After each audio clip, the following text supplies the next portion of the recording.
Շնորհակալություն, ուրեմն շարունակելով իմ գործընկերների ասած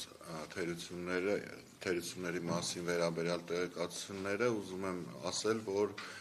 մենք պատրաստվում ենք ներկայացնել ծավալուն գրավոր զեկույց, թե ինչպիսի խախտումներ են եղել, ուղղակի հիմա ներկայացնեմ դրանք տեսակավորված եւ օրինակներ բերեմ կոնկրետ տեղամասերից 1-2 դրվագներով, մնացածը հետագայում շատ ավելի տասնյակներով կներկայացնենք։ Մասնավորապես, ինչպես նշեց պարոն Չալաբյանը, թիվ 31, 69 եւ թիվ 31-70 ընտրատեղամասերում եղել են շատ մեծ կուտակումներ։ Դրանց մասին մենք անպայման արձանագրության մեջ կնշենք, ուզում եմ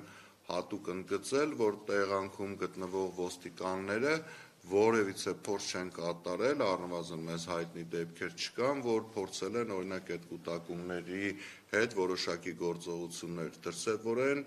այլ ուղղակի լոյալ կանգնած նայում են, թե ինչ է կատարվում։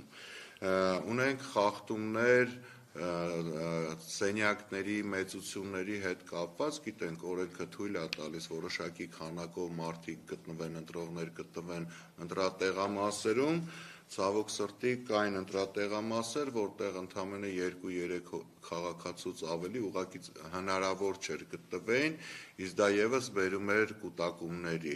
Այդպիսի տեղամասեր են եղել օրինակ թիվ 31-01, թիվ 31-30 եւ այլն,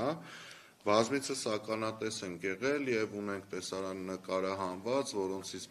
մի դրվագի դեպքում ես անձամբ ուղիղ եթերում հաղորդում եմ ներկայացրել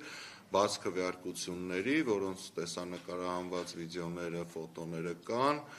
խնդրենք, որպեսզի իրավապահ մարմինները հետևողական լինեն եւ այդպիսի դեպքերը հետագայում կանխելու համար հիմա խստագույնս պատժեն։ Ունեցել ենք դեպքեր, երբ օրինակ ինչպես ասաց Տիկին Մելոյանը, որ տրցակները նախօրոք կազմվել են եւ ոչ ամբողջական։ Ես դրա օրինակ կարող եմ բերել հենց 31 թիվ 31-01 ընտրատեղամասը, բայց դեպքերը շատ են եղել եւ այո, ունեցել ենք դեպքեր, որը մեզ թույլ է տալիս ենթադրել, որ դրանք եւ հնարավոր է եղած լինեն ուղղակի թերի աշխատելու արդյունքում եւ ուղղորդված դիտավորությամբ, մասնավորապես այդ ընտրատեղամասը, որը ես նշեցի, երկրորդ համարի քվեաթերթիկը չէր լինում մեջը։ Կային շատ էլիթերություններ կապված պաստառների, գովազդների հետ կապված, այս պարագայում ոչ միայն առաջի համարի թեկնածուի պաստառները, այլ շատ թեկնածուների պաստառներ սահմանված վայրից, հեռավորությունից ավելի մոտ էին գտնվում, որը մենք արձանագրել ենք եւ ելի կներկայացնենք։ Եվ ելի եմ ուզում ընդգծել, որ այս դեպքում գրեթե բոլոր կամ մեծ մասի պաստառները սահմանված վայրերին շատ ավելի մոտիկ էին գտնվում։ Շատ մտահոգիչ էր, որ շատ տեղամասերում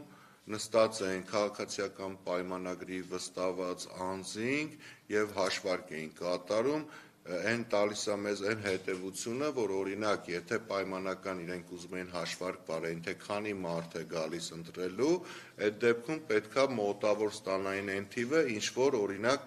դրոշմանիչները չկար, կամ ինչքան մարդ է մասնակցի, այնինչ օրինակ դրա կեսն էր կամ 1/3 էին իրենք հաշվառում, ակնհայտ էր, որ իրենք գիտեն, թե այդ մտնողը ով է եւ ում օգտին է քվեարկելու։